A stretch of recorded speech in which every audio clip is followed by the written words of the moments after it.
Breakable items and decorations fill our homes, and in some way, they can all be replaced.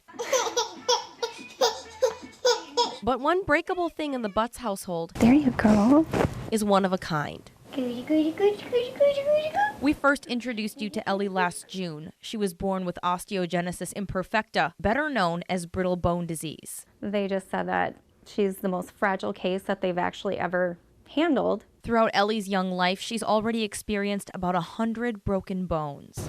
Her loving family is concerned about the evolving problems with Ellie's fragile figure. Okay, we can't do that, you're gonna break a leg. Even a failed attempt of getting out of a chair could end in a trip to the hospital, or worse. With the spinal stenosis, Ellie has a narrowing of her spinal canal, so if she were to jerk wrong or fall or get injured in that such of a way, it would instantly kill her. At this point, we know it's not a matter of if, but a matter of when she's going to need a full spinal fusion. Right now, unfortunately, it's kind of us that gets time. In patients with osteogenesis imperfecta, their bone's not just brittle, but it's also relatively soft. I caught up with Dr. Stans and Dr. Tebben to ask about the severity of Ellie's evolving condition. They've been taking care of Ellie for the majority of her young life. The cervical spine can slowly move up into the bones of the skull itself, or it can move up into the opening at the base of the skull where the spinal cord and brain stem live. Ellie's spinal specialist in Delaware also says if her spine is squeezed too much, she could even become a quadriplegic, which is why she now wears that neck brace to slow those potentially life-altering effects. Most of the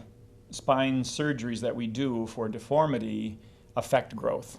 And so we like to get as much growth as reasonably possible before doing surgery. I mean, Ellie's not there yet, and we're trying to delay that as long as possible, but there's a high likelihood that that's in her future sometime. Ellie's continuously getting treatment to strengthen her bones as she grows. So the medication she takes for her bones is an infusion every 3 months for the first 2 years of life, and then after she's 2, it'll change to once every 6 months. Are there better treatments? And there are ongoing clinical trials.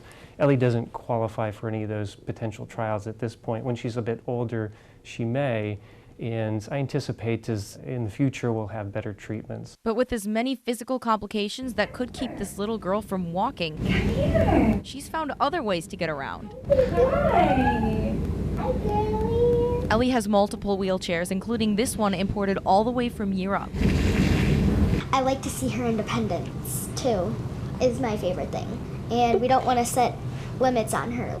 We pat it, and we pat it. We roll it. She's so small, but she's able to do a lot of things.